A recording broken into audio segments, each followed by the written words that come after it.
Hey, my name is Jenna, and together with my husband, we lead Collective Church. You're about to watch a message from one of our Sunday services, and we hope that it blesses you today. I just want to echo one more thing before we jump in, right?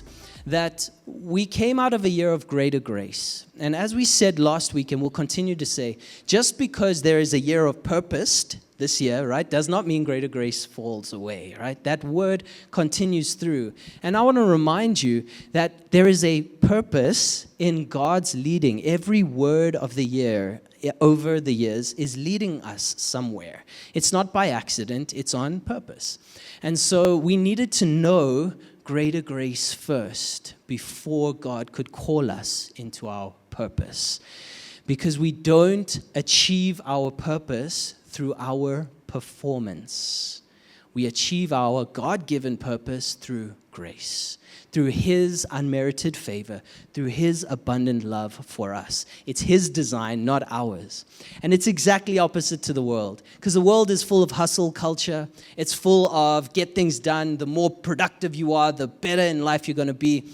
And it's not that those ideas are wrong. In fact, I want to encourage every one of us to learn discipline, to go deeper with God, to say, God, where are you taking me? How can I be the most productive person in my personal life, also in my workplace? These are good ideas, but they're not God ideas, because we can only do so much. And when you place your trust in your performance, you get what you can do.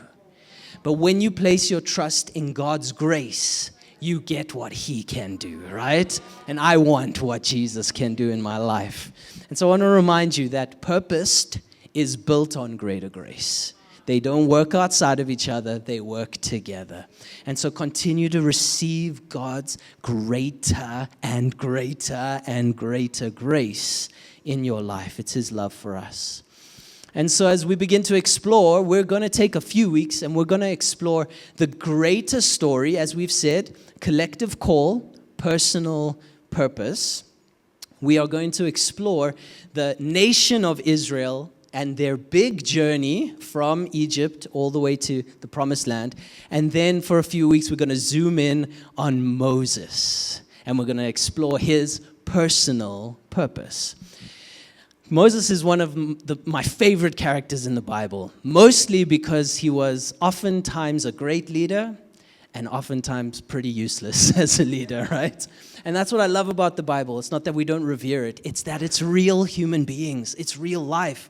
And we look at these Bible heroes and we think they were perfect and they were just the most amazing and everything about them was godly and holy. No, they made mistakes.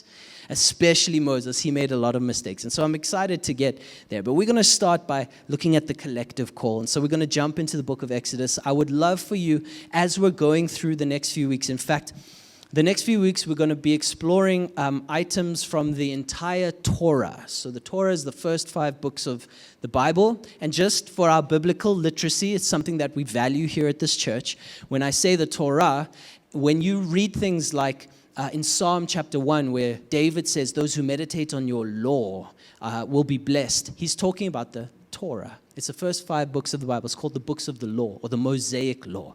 And they are the most studied, the most influential kind of writings in the Jewish culture, religious culture. And it's where we kind of derive our foundation from. And so we're going to be taking examples from all 5 books. We're going to be starting today focusing on Exodus, but Leviticus, Numbers, Deuteronomy, even from Genesis, we're going to see some things. And so I want to encourage you to just read. If you want to find some Bible plans for those different books over the next, few weeks that we're doing this, you're most welcome to do so, because the more that we read, the more these stories are going to come alive to us. And so as you explore Exodus specifically, you will hear a specific promise echoed over and over, repeated over and over and over again. And these next few messages I've titled very specifically. Today, if you're taking notes, you can write the title down. Our title is The Promise of Purpose. The Promise of Purpose. And so as you read through Exodus, you will find time and time again this promise echoed. What is the promise? The promise is that not only God will take them out of Egypt and to a promised land. But in fact, it is a hearkening back to the promise given to Abraham. I will bless you and multiply you. I will bless those who bless you, and I will curse those who curse you. And why that's important is because you and I as Christians, thousands of years later, are living in the same promise. This is important for us to all understand. When God made a covenant with Abraham, he made a covenant for all time. And the new covenant under Jesus, bought with his blood, invites you and me, Gentiles who are not Jewish, not from the nation of Israel, into the covenant that God has already made. And it is to bless us, not to curse us. It is to prosper us, multiply us, to bless those who bless us, curse those who curse us, to not only give us a great life here, but as we know through Christ, the life to come. That is our future and our hope. And so you see this promise echoed over and over and over again. And we pick up the story if you know how it's worked out. And last year we did explore a little bit of the story of Joseph.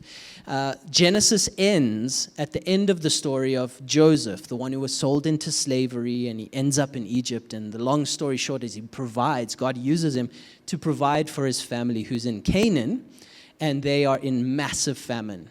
And so eventually his family comes down to join him. And this is the family. This is Abraham's descendants. These are the guys. It's him and his brothers. They end up in Egypt. And they stay there. And they prosper. And from him and his brothers comes the entire nation of biblical Israel, right? It's all from this one family. And they find themselves in Egypt. That's how Genesis ends. When you find your way into Exodus, this is how it begins. It's about 400 years after Joseph and his families. They've all passed away, but this now nation, it's not even yet known as a nation. It's just a people group. It's a family, basically, that has now grown and multiplied basically into millions of people over the last 400 years. And in that time, the Pharaoh who knew Joseph, if you remember that story, that Pharaoh loved Joseph, right? Joseph was an important figure. He was the prime minister of Egypt. And so throughout that time, obviously, kings would come, pharaohs would come and go. But there was almost this tradition through these years that pharaohs would remember the story. Remember how Joseph had brought them not just through a famine, but made them abundant. It was Joseph who stored up grain over the 7 years of plenty, that when the massive famine came, the rest of the nations who were struggling in famine came to Egypt. And so Egypt greatly prospered through Joseph. And so king by king, they would remember this. But the word says in that time, there was a Pharaoh who didn't remember them at all. And he looked at this fledgling nation, this hugely increasing people, and he got scared. He got scared. And so you'll read at the beginning that he puts them into slavery. And so I'd love to read a scripture for a moment. It's Exodus chapter 1 from verse 6. If you got your Bibles, you're welcome to turn there. It will come up on the screen. Exodus chapter 1 from verse 6. Let's read this together. Now Joseph and all his brothers and all that generation died. But the Israelites were exceedingly fruitful. They multiplied greatly, increased in numbers, and became so numerous in the land that the land was filled with them. Then a new king, to whom Joseph meant nothing, came to power in Egypt.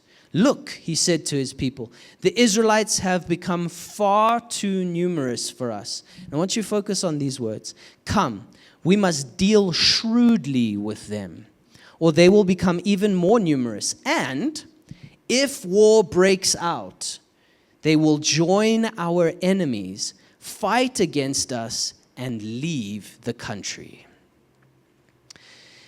It's from this moment that they now enslave the Israelite people. And it actually says that as they put them into slavery and as they heaped burdens on them, they actually grew in number. They actually multiplied even more. And so that's when the slavery becomes heavily oppressive. where the nation of Israel gets to a point where they are so unfairly treated. They are treated as if they are not even humans anymore. And this is the family that made Egypt prosper, right? He says we must deal with them shrewdly.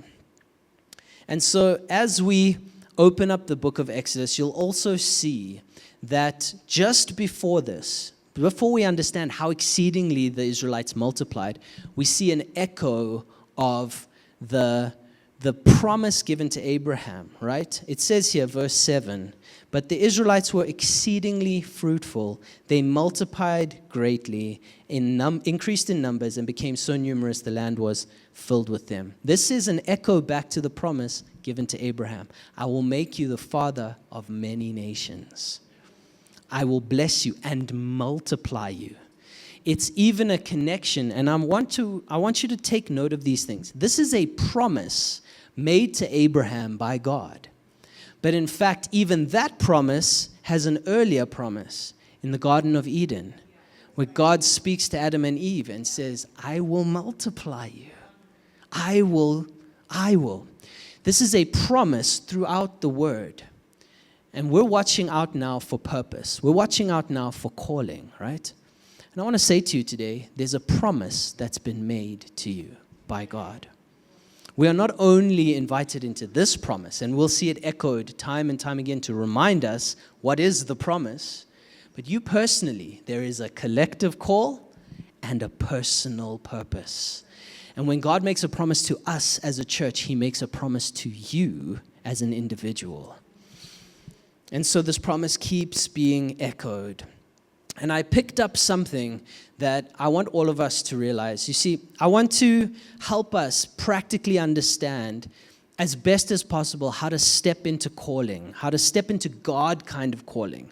Not just performance-based, I did quite well at my thing and I have succeeded. No, where God's abundant grace and favor leads you to a promised land, right? And so we want to make this as practical as possible. And I want to show you this. The enemy doesn't actually need to kill you. We have this scripture in the Word. It says the enemy comes not but to steal, kill, and destroy, right? But Jesus says, I have come that you might have life and life more abundant, right? But the enemy actually doesn't need to kill you. He just needs to keep you where you are. If you listen to Pharaoh's idea, he says, come, let us deal shrewdly with them, or they will become even more numerous. And if war breaks out, he's got two worries. Number one, if war breaks out, they'll join our enemies. But what's his primary concern? He says they will fight against us and leave the country. What's so interesting for me about this is the Pharaoh doesn't want them to leave. He's not interested in them leaving.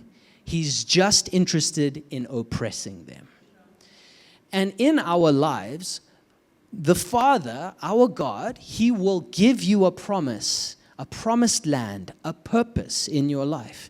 The enemy doesn't need to destroy you. He just needs to get you to stay where you are, because he's not interested in you finding your way there. He wants you here and oppressed.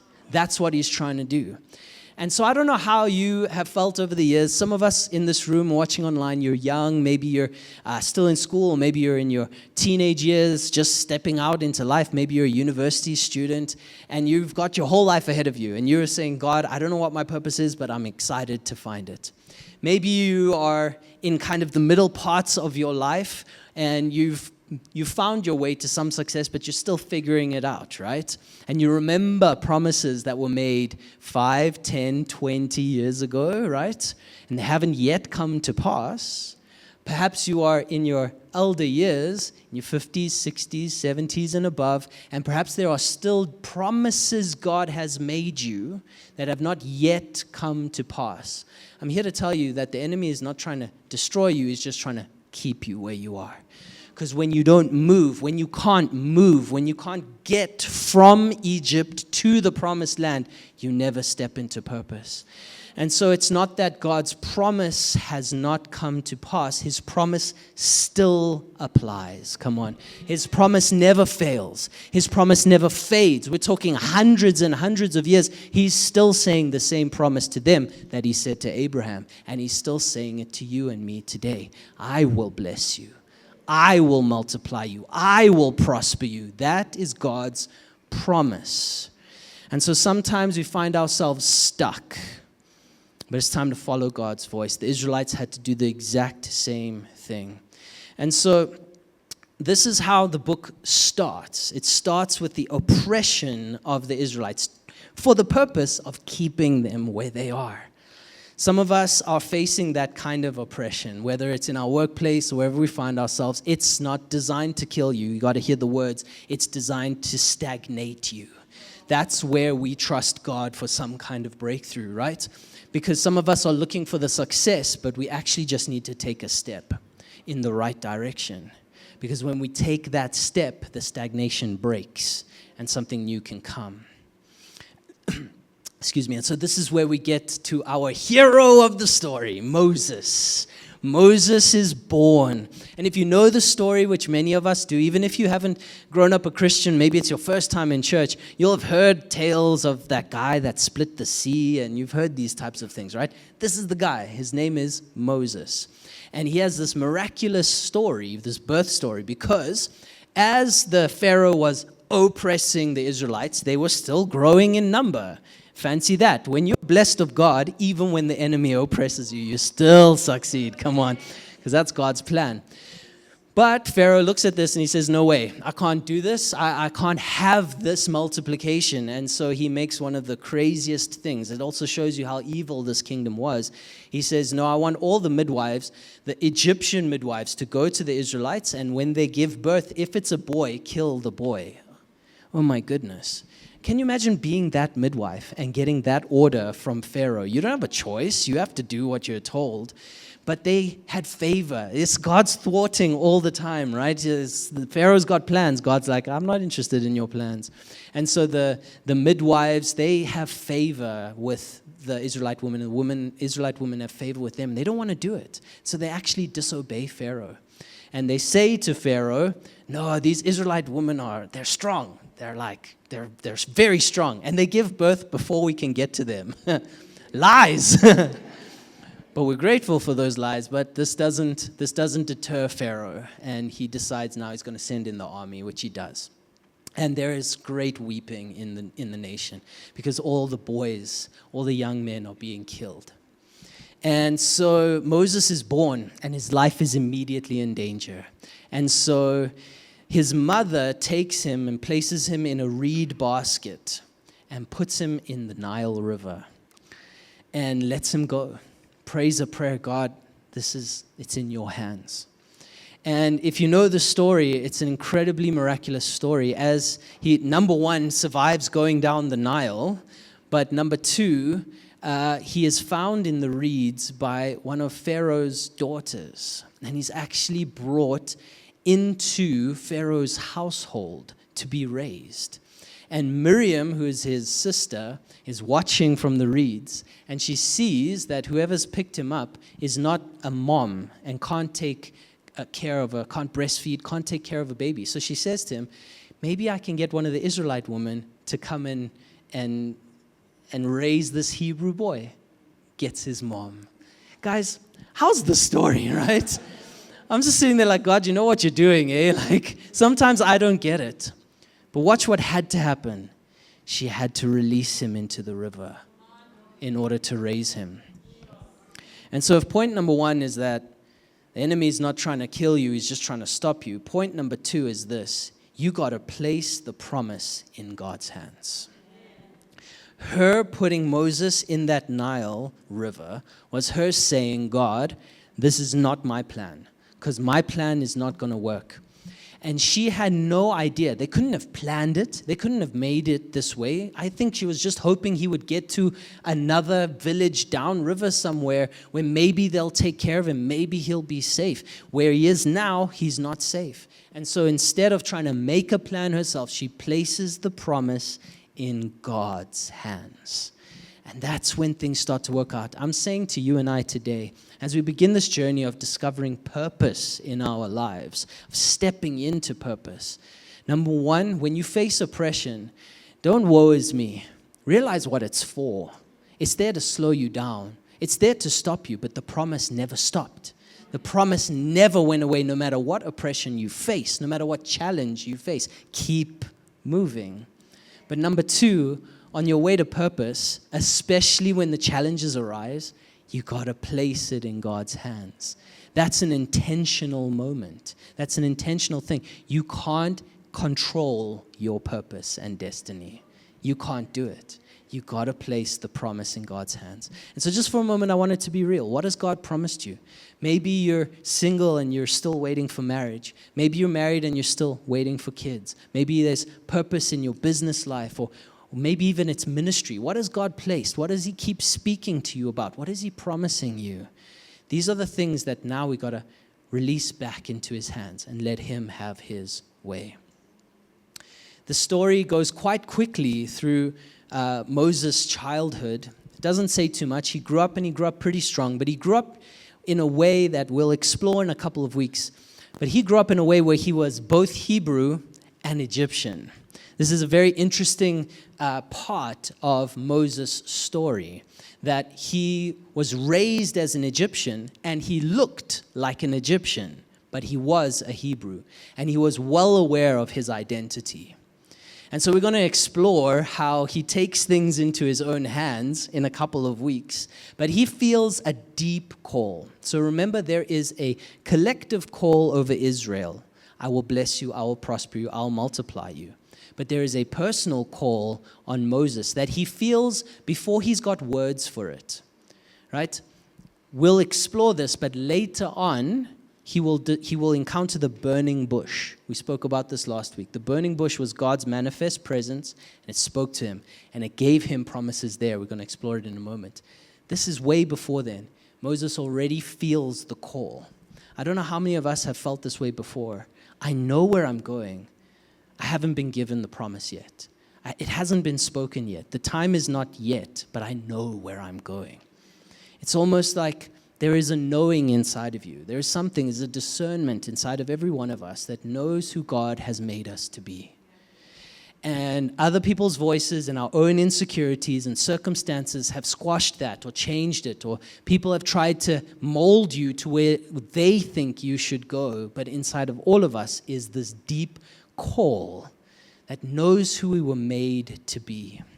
And so Moses grows up and he makes some mistakes. And those mistakes cause him to be exiled from the nation of Egypt. And he finds himself in the desert, a place called Midian. And there he goes from being a well-known and pretty affluent Egyptian to a shepherd. And it's in this place that he now encounters the burning bush. And in that moment, that's where he gets given his personal promise. And he's told, we explored this last week, so I'm not going to go deeper into it. He's told, now go. Go back, find my people, speak to Pharaoh, and bring my people out. And Moses protests the whole time, but he finds his way there. And this is where we need to see. This is where if you've ever watched the movie Prince of Egypt, guys, what an incredible movie. If you haven't watched it, I mean, I was young, so forgive me. It's a few years old, but it's incredible, right? But if you haven't watched it, go and watch it, right? Just to get a sense of the scale and the scope and the size of the story, because this is where we step into next. The plagues, the 10 plagues of Egypt. And most of us have heard about this story. And I want you to see also that there are each one of those plagues speaks to a specific god and deity within the Egyptian culture.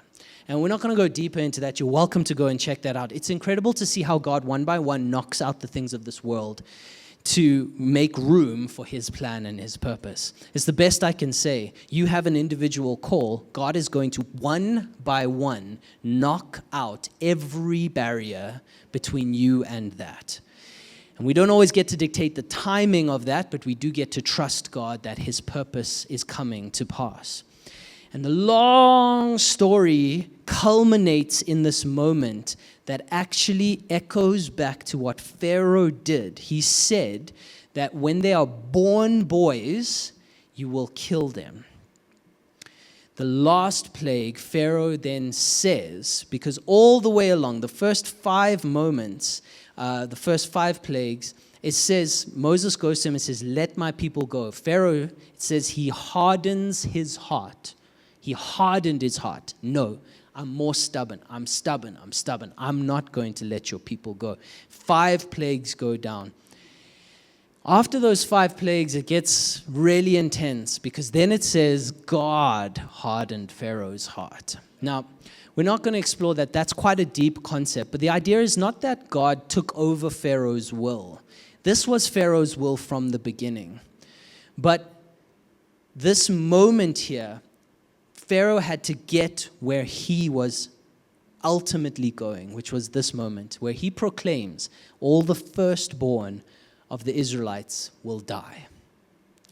And Moses in this moment, he's actually emotional when he says, what you have said is going to come to pass, but not for the Israelites.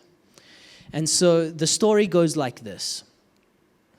Pharaoh proclaims all the firstborn are going to die. And this isn't just babies, this is the firstborn of the house.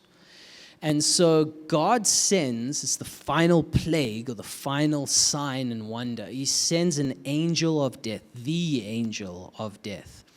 But he gives Moses the antidote to this moment. The angel of death is coming for all the firstborn. There's so much symbolism there, but we're going to leave that for now, right? The angel of death is coming for the firstborn of everyone, including the Israelites. This is not just for Egyptians. But he says, take the blood of a spotless lamb. We get it, right? But at the time, no one understands this. Take the blood of a spotless lamb and paint it on the doorpost and the lintel of your house, on the wooden frame of your house. And when the angel of death comes there, it will pass over and move to the next house. And so all the Hebrews and Israelites, they follow the leading of the Lord. They do this, and a great cry. It even makes me feel emotional when I think about it. A great cry is heard in Egypt, where from Pharaoh's own mouth, the angel of death comes, visits every Egyptian home, and takes the firstborn. And it's that is the final straw that breaks the camel's back. That's where Pharaoh decides, take your people and go. And remember what Pharaoh said, let us oppress them to keep them here. I don't want them to go anywhere. This has been a theme throughout Pharaoh's time. At this point in time now he says, take your people and go. And the story doesn't stop there. They go, and God had already made them a promise early on in the book of Exodus from the burning bush. He says to Moses that you're going to go and you're going to get the people out, and the people of Egypt are going to bless them and prosper them. They're going to give them finances and gold and jewels and all kinds of things. And this is Moses alone with the burning bush. And that's exactly what happens. The promise is fulfilled. As they go, the Egyptians give them almost like tribute. It's like a defeated nation that is paying tribute to a victorious nation. And as they go out rich. And I had this thought in my mind as I watched this. You see, God turns the plans of the world into promise. We try and create promise. Lord, I need wealth. Let me create it. And it's not that that's wrong. We are given power to create wealth, whatever it is, right? We got to be active. We got to go out there and be useful in this world. But having said that, God doesn't turn our work into promise. God turns the plans of the world into promise. And when you thought that it was you who needed to make the way, it is the ones who came against you that will make the way for you. Incredible. This is a God kind of purpose. When we call purpose over our church, corporate call, collective call, and personal purpose, when we declare that, We're not declaring our own thoughts and our own dreams. We're declaring God's dreams for our life, God's plans for our life, for your life as well. And so we don't need what we can do. Remember, we need what God can do. And this is what he does. He turns the plans of the world into promise. And so there's this whole Red Sea splitting moment that we know about, where Pharaoh changes his mind again and tries to pursue them, to kill them. And God splits the sea. See, the Israelites, the whole time they're grumbling. Moses, have you brought us out here? There's the sea in front of us and the Egyptian army behind us. Have you brought us out here just to die? Why did you even do this? It was better for us in Egypt. We're going to hear that stupid saying over and over again. Why don't we just go back to Egypt? Guys, when you face the challenges of the purpose and promise that God has for your life, sometimes you will look back at your oppression and say, well, at least I had bread. At least I had a place to stay. At least I'm not out in the desert dying, but you are on the pathway to purpose. That's next week, so let's not go there yet. But they say the same thing to Moses, and he says to God, what are we supposed to do? And God says, stretch out your staff and see the hand of the Lord. Come on. Some of us need to say today to our purpose, I'm stretching out my hand. I will see the hand of the Lord work in my favor. And the sea splits, and they walk through the sea on dry ground. This is a miraculous moment. Dry ground they walk on. As they get to the other side, the Egyptians come in and God takes the whole army out, just like that. And what's so beautiful about this is the very first praise or worship song in the Bible. This is the first time we see someone sing like a hymn of praise. It's called the Song of the Sea. And it's just a song that Miriam sings of praise to God for what he has done. It's such a beautiful moment. The very first time we see any kind of praise and worship through song in the Bible is right here. And so they move through the Red Sea all the way to Mount Sinai. Mount Sinai is now where we get a long chapter, a long section stretch of the book of Exodus, where the 10 Commandments and the beginnings of the Mosaic Law are given, as well as the tabernacle, right? The tent of meeting that they're going to create. It's given, the idea is given there. It's also, if you know the story, where the Israelites build a golden calf, right? Everyone's heard about this moment. The long and short of it is that Moses goes up Mount Sinai by himself. In fact, God says, let no one from Israel touch it. One of the reasons for this, in fact, the major reason, is because they've got no faith in God. All this while, they're seeing God do miraculous things, but they're not actually filled with faith. They're just watching it happen. Guys, I want to say, please take note of God's signs in your life, right? When God does something miraculous, just have some faith, right? He's got a plan. I know it's not always easy, but the Israelites, they just couldn't see it. They couldn't understand. Even though that God had opened, they thought it was Moses. Who knows? They also have come from a nation that's full of magi, magicians, who do miraculous things, right? Most of it being illusion. And so for them, the miracles are not enough. And so God says, these are faithless people. Don't even let them touch the mountain. So Moses goes up alone, and he spends so much time there that they think maybe he's dead or he's gone. They don't know what's happening. And so they decide, let's make for ourselves a golden calf, a god for ourselves that we might worship, so that we might be like the other nations. And it's this moment where they completely lose their mind, and they take the wealth that was given to them and they burn it and melt it in furnaces, and they build this golden calf. And I want you to go and read I want you also to see the way he speaks to Moses and the way he speaks to Israel. He speaks to Moses as a friend. He speaks to Israel as an untouchable God. And Moses and the Almighty Lord have conversations like you and I would have conversations.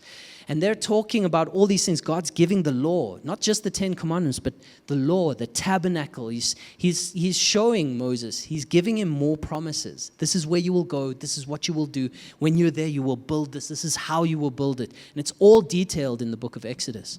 And then he gets to the end of this conversation and he says to Moses, do you know what your people are doing? Because God's been aware of this the whole time, right? And so Moses says to God, because God says to Moses essentially, what I'll do is I'll take you to the promised land and I'll just kill them all. And Moses says now this was never God's intention, but God works with us. And so Moses says to God, if you do that, you'll be going back on your promise. And God knew this. He was never planning on doing that. But he says to Moses, I'll just take you. This is a moment for us to understand. When there's a promise in our life, challenges arise, difficulties come, even we will make mistakes along the way. And when you feel like you're no longer on the journey towards your promised land, towards your purpose, you got to remind God of the promise that he made. Not because God forgot, because you need to remember what promise God made you. And this isn't reminding yourself. Let me remind myself by yourself. That's going to lead you straight back to performance. God said I'll be a CEO, so I'm going to wake up at 3 a.m. and go to work before everybody else. And you're going to hustle your way into burnout, and that'll be that, all right? No, God, you made the promise. And so once again, I'm placing it in your hands. I'm trusting you to bring it to pass. And so Moses reminds God of his promise, and God says, all right, I understand, you're right, I'm not going to kill them. You go down and deal with this. And so Moses goes down, and when he sees it, it says, when Moses and God are hanging out and talking, it says that God's anger burned for the Israelites. Moses is like, whoa, don't do that. Then Moses goes down the mountain, and it says, Moses' anger burned for the Israelites. And he's got the 10 Commandments. These are the tablets, stone tablets that were written on by the finger of God. And he throws them down and destroys them on the ground. Like, guys, don't do that. Like, if God gives you something special, keep it special. You know what I'm saying? He throws them down, and he loses his mind. And he brings because it's his brother. Aaron is his brother. He's the one that's put this golden calf together. They're worshiping it. It says that it sounded like a nation going to war. They had lost their mind. They were feverish. They were dancing and singing. And this moment that Moses finds them here, he loses his mind. And he says, those who are faithful come out. And only the Levites come out, the single tribe. The Levites come out to Moses. And from there, he says, take your swords, go and find those who are not faithful and kill them. It's very intense, I know, guys. Bible be Bibling, you know how it is. But in this moment, it says, and this is a very important number, it says about 3,000 of them were killed. I'm going to bring a couple of thoughts. Just keep that in your mind. 3,000 of them are killed. But I want to draw your attention to what happens next. This is now after all of this happens, and the camp is cleared of people these are people who not only worship the golden calf, but were intentionally not worshiping God. That's who these people were. And so once the camp is cleared, then Moses speaks to God again. And I want to read these words because we've seen the very first time a worship song is sung in praise and adoration to God. Now we're about to hear God for the first time describe his own character. That's very important. This is the first time God describes his own character, and it's found in Exodus chapter 34. If you got your Bibles, you're welcome to go there. Exodus chapter 34, verse 6 and 7 says this. And he, being God, passed in front of Moses, proclaiming, the Lord, the compassionate and gracious God, slow to anger, abounding in love and faithfulness. Verse 7, maintaining love to thousands and forgiving wickedness, rebellion, and sin. Yet he does not leave the guilty unpunished. He punishes the children and their children for the sin of the parents to the third and fourth generation. Really intense scripture. But I want you to see, how does God describe himself? Compassionate, gracious, slow to anger, abounding in love and faithfulness, maintaining love to thousands, and forgiving wickedness, rebellion, and sin. Full stop. That's God's character from the very beginning. We're talking about building on a foundation of greater grace. We've got to build on this understanding that even though you and I will mess up, even though you and I will not always take the right path or do the right thing, God is still on our side. And his character, his nature is mercy. His nature is grace. He does say that he won't leave the guilty unpunished, but I also want to bring your attention to when Jesus hangs on a cross. It says all judgment, wrath, and anger was poured out on Jesus for the sins of humanity. And so while God is not going to leave the guilty unpunished, he made a way through the same sacrifice of Jesus Christ to take the wrath that was owing you and me and place it on him. You see, a just God, a holy God, can't let sin go unpunished. And so he puts it all, the sin of the world, on Jesus. And so we find ourselves in this moment understanding that when we want the promise of God, when we want to step into the promise God has for us, we need to remember that the enemy's plan is to keep us stuck, to keep us where we are. But the way out of that is to place the promise God has given us back in God's hands, not to take control of it ourselves. We need to understand that God's going to use those challenging circumstances to declare purpose and going to turn it into promise. And very finally, that God's character is that of mercy and grace. Here's the big idea that I want you to see. The 10 Commandments and the law is almost like a constitution of a nation. Israel is not yet a nation. They're just a very large family. But the law that's given to Moses becomes like a constitution. It's filled with ways to approach each other, ways to worship God. It's an incredible thing.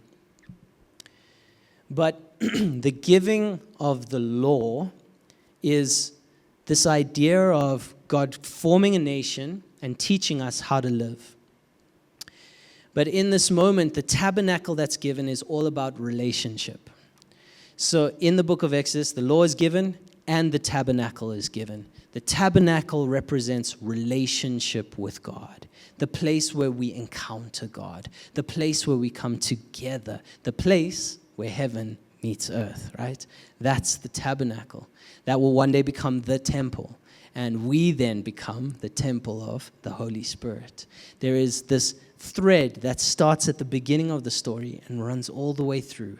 That even today, when you see these things, you need to understand God created you for relationship. He created you to tabernacle. He wants to tabernacle with you, to live with you and inside of you. And all of these things together bring us a specific promise. It's the promise of the gospel. And I want to show you how God works. See, I always contrast religion and Jesus, grace and religion. You can find religion throughout this world. You can find it wherever you want, and it always looks the same. There is a gap between humanity and God. Religion is man building a bridge back to God. But Jesus, grace, is unique. It's God building the bridge to humanity. Jesus says, being God, I will lay aside my divinity and become like one of my creations and give my life for them as a sacrifice once and for all. And so the promise of this world is if you perform well, if you do well, then you will succeed. It's also a lie because it's not the most deserving that ever succeed in this world, right? It's a lie, but that's what the promise of the world is. The promise of the gospel is that freedom comes first, then change. Watch this. God frees the Israelites not because they deserved it, because he promised them he would. He doesn't wait for them to change. In fact, they're faithless. They don't follow him. They're not interested in him. They build golden calves and do all kinds of crazy stuff. And this is just the beginning of the journey. And yet still, he saves them. He still rescues them. Because in God's kingdom, freedom comes first and then change. You might have grown up in a church that said it the other way around. You best get your life right before you come to Jesus. You better get your Sunday best on, right? Before you come to church. God is exactly the opposite, and his nature is mercy, not judgment. Mercy triumphs over judgment. That's our God. And so what he's saying to you and me today is that your purpose and the promise that he has given you is not based on your performance. Come on. He will free you first from this world, and then through his grace, he will change you. This is the idea that freedom comes, then the law comes, right? And the purpose of the law is to help them tabernacle, have relationship. If you take all of these ideas, you'll begin to see Jesus. 3 short points, and then I'm going to bring this to the close. The first place we see Jesus in this story is the Nile River. In the same way they tried to kill Moses, they tried to kill Jesus. And where does he escape to? You read it in the book of Luke. He escapes to Egypt. And then when the time is right, he comes back from Egypt. There is a one-to-one comparison happening between Moses, who is a proto-Jesus. He is a foreshadowing of Christ to come, a savior, a deliverer. In the same way, we see Jesus here. The second place we see is in the Passover. It's obvious. In fact, Paul and other writers will directly compare Jesus to the Passover and say Jesus is the Passover. He is the Passover lamb.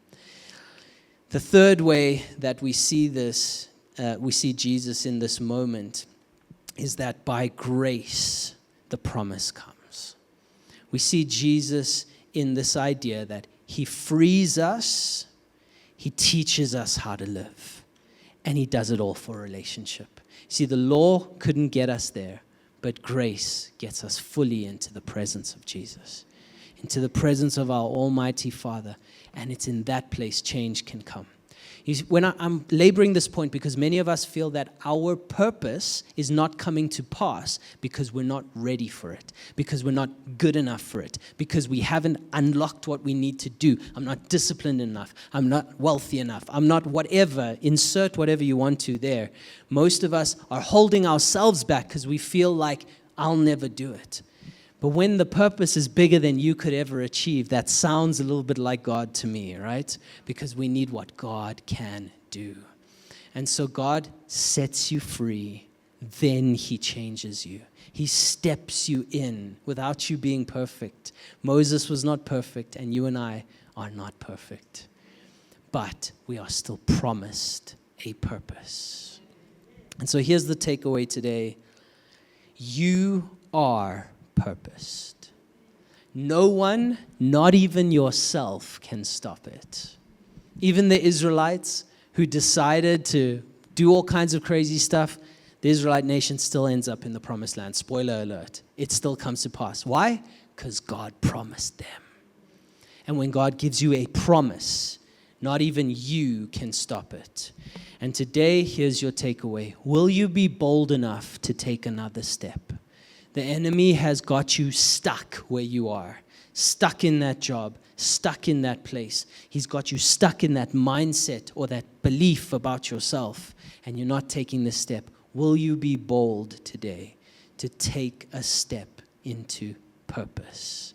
Because he's made you a promise, and his promises never fail. In fact, all God's promises are yes and amen.